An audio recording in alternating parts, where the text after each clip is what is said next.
Bagian yang ketiga, anak dan misi. Ya, anak dan misi. Ketika anak merupakan strategi Allah, ya tadi dijelaskan di bagian yang kedua, dalam mencapai seluruhan maksud dan tujuannya, implementasi dari strategi itu adalah sebuah misi. Jadi wujud nyatanya itu adalah misi. Misi adalah perwujudan dari tindakan Allah dalam soteriologi itu. Berbicara mengenai misi dan pemahaman awal yang berkembang yang menyatakan bahwa anak adalah ladang misi yang paling subur, melalui pemahaman tersebut anak hanya menjadi objek misi. Jadi kalau misalnya tadi ada pemahaman yang berkembang bahwa ladang misi terbesar adalah anak, berarti ketika ada konsep pemahaman tersebut, artinya anak itu menjadi objeknya, objek misinya. Nah, di dalam buku ini mau dikatakan begini, ada perbedaan begitu, ada perbedaan yang mau disampaikan. Dikatakan begini, akan tetapi pengajaran Alkitabiah tentang pentingnya anak dalam misi mau menyatakan bahwa anak adalah kekuatan misi yang oleh kekuatan Allah sendiri dipakai untuk menjadi penggerak. Jadi mission force-nya itu si anak tadi begitu, bukan objeknya, beda begitu ya. Kalau anak dipakai untuk melakukan misi, kalau tadi objek, anaklah yang menjadi tujuan misi begitu. Nah, selain menjadi penggerak, anak juga menjadi pendorong dan pemicu bagi pelayanan misi. Contoh yang paling eksplisit adalah kisah tentang seorang anak perempuan yang menjadi hamba Naaman. Ya, bahkan anak ini mengalami double diskriminasi begitu. Ya, bukan karena sebagai anak saja, melainkan juga sebagai perempuan. Ia dapat bersaksi tentang seorang nabi Allah di Israel.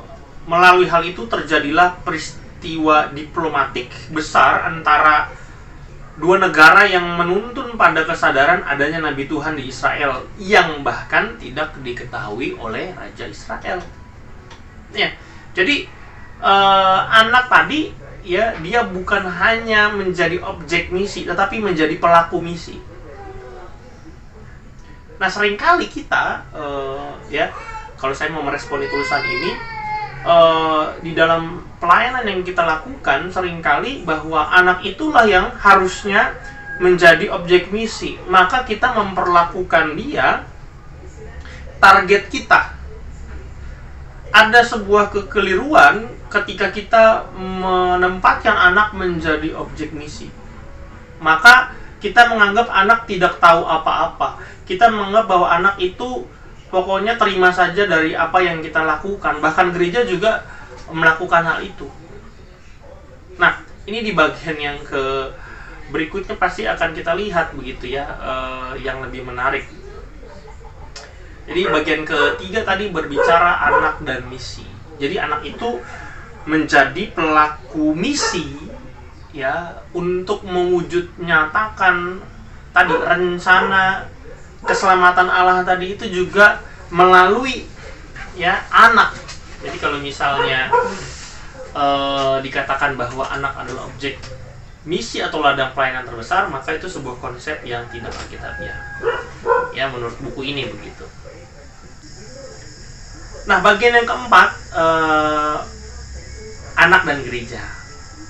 Yesus dalam Matius pasal yang ke-16 menggunakan kata eklesia. Kata itu mempunyai arti kumpulan orang banyak yang berada di suatu tempat untuk suatu tujuan bersama. Jadi gereja artinya adalah kumpulan atau komunitas orang percaya. Berdasarkan Perjanjian Baru hampir tidak dapat ditemukan referensi secara tertulis mengenai anak dalam gereja. Lalu bagaimana kita memahami peran anak? Melalui kisah pelayanan Yesus, kita menemukan beberapa kisah yang menjadi sorotan, yaitu kisah seorang anak yang memiliki 5 roti dan 2 ikan. Kemudian kisah seorang anak yang dibawa ke tengah para muridnya, ya. Kemudian anak-anak yang dibawa kepada Tuhan Yesus, yang dipangku oleh Yesus gitu ya kalau dalam kisahnya. Kemudian berdasarkan kisah-kisah tersebut, menurut Budiarjo, teks tersebut harus dieksplorasi dan ditafsirkan secara luas dan teliti, bahkan sampai jauh melampaui dari yang dimaksudkan oleh teks itu. Merujuk seluruh peristiwa itu, anak-anak dilibatkan. Mereka tidak dikecualikan. Mereka tidak dilalaikan. Mereka harusnya diikut sertakan. Anak-anak diikut sertakan, anak-anak juga dilibatkan dan menjadi bagian yang tidak dapat dipisahkan dari kehidupan komunitas orang dewasa. Nah, berdasarkan model yang ditunjukkan itu, seharusnya gereja menjadi relevan dan menjadi komunitas bagi anak, ya, remaja, sehingga mereka itu menjadi saksi dalam penjangkauan dan pemuritan antar generasi. Nah, di dalam bagian ini saya mau menanggapi seringkali memang tadi berangkat dari pemahaman bahwa anak adalah ladang misinya. Ketika anak dipahami sebagai ladang misi yang besar, yang luas, yang harus dikerjakan, maka ya anak dan gereja pasti wujudnya akan sangat dikecualikan. Anak-anak itu mereka akan dilalaikan dan tidak diikut sertakan. Itu bagian yang keempat.